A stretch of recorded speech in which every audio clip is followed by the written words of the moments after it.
ကျွန်တော်တို့ဒီတော်လန်ရေးတာအနိုင်မယူနိုင်ခဲ့ရင်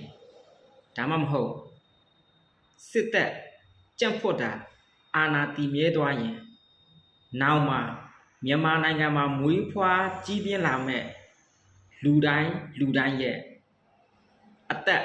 ဘဝလုံခြုံရေးဟာဘလောက်အန္တရာယ်များလဲဆိုတာဒီမှာကြံ့ဖွတ်ခေါင်းဆောင်တွေထဲကဘူလက်လှရွှေပြောတဲ့စကားတွေကတက်တည်ပဲနားထောင်ကြည့်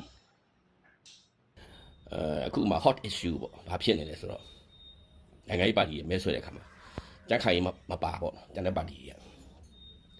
ဒီလူစစ်မှုထမ်းရက်တန့်ပြီးမယ်သူတို့မဲထက်အဲ့လိုပြောရတာ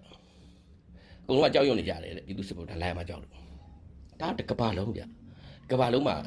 ဥပဒေပြဋ္ဌာန်းပြီးတော့စစ်မှုထမ်းရတာဗျထိုင်းတို့တောင်ကိုရီးယားတို့ဒီတိုင်းပဲဗျဒါကိုကျွန်တော်တို့ကြက်ခိုင်ကြီးကတော့ဘာမှမပြောကြက်ခိုင်ထားဒီလူစစ်မှုထမ်းထမ်းကိုထားရမယ့်ကိစ္စဖြစ်တယ်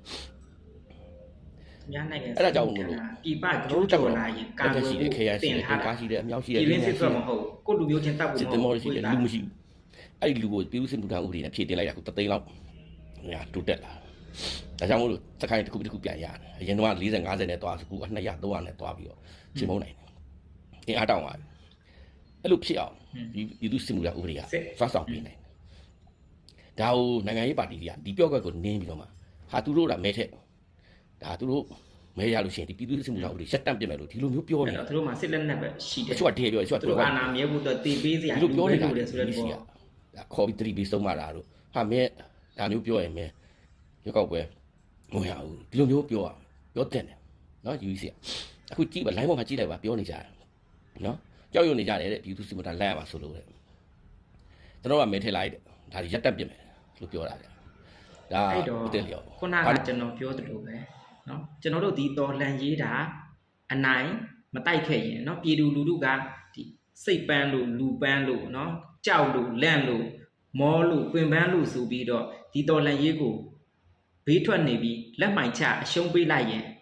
နောက်မှာမွေးဖွားလာမယ်နောက်မကြတော့တဲ့အနှစ်20 15နှစ်လောက်ကျွန်တော်တို့ရဲ့သားတွေသမီးတွေအရွယ်ရောက်လာရင်ဒီအခုလက်ရှိကျွန်တော်တို့ခံစားနေရတဲ့ဒုက္ခထက်ကို10ဆလောက်ပိုခံစားရမယ်ဆိုတာတက်တည်ပဲမြန်မာနိုင်ငံမှာစစ်တပ်ကရှိနေတဲ့၍စစ်တပ်ကနိုင်ငံရေးတဲကနေမထွက်တဲ့၍ပြည်တွင်းစစ်ကရှိနေအောင်မှာအဲ့တော့ဒီစစ်ဗိုလ်ချုပ်တွေအာဏာယူတွေ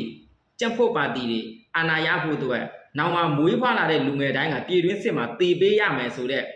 ပုံစံအဲ့ဒီတိုင်းကိုသူတို့လုပ်နေတာเนาะနိုင်ငံတကာမှာစစ်မှုထမ်းတယ်ဆိုတာက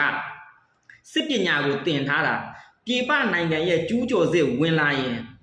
ဒီလူတွေအကုန်လုံးကစစ်ပညာတက်နေတဲ့အတွက်အားလုံး ready ဖြစ်အောင်ကြိုတင်လေ့ကျင့်ထားတာပြည်တွင်းစစ်အတွက်စစ်အာဏာရှင်စနစ်တည်မြဲရေးအတွက်စစ်မှုထမ်းကြတာမဟုတ်ဘူး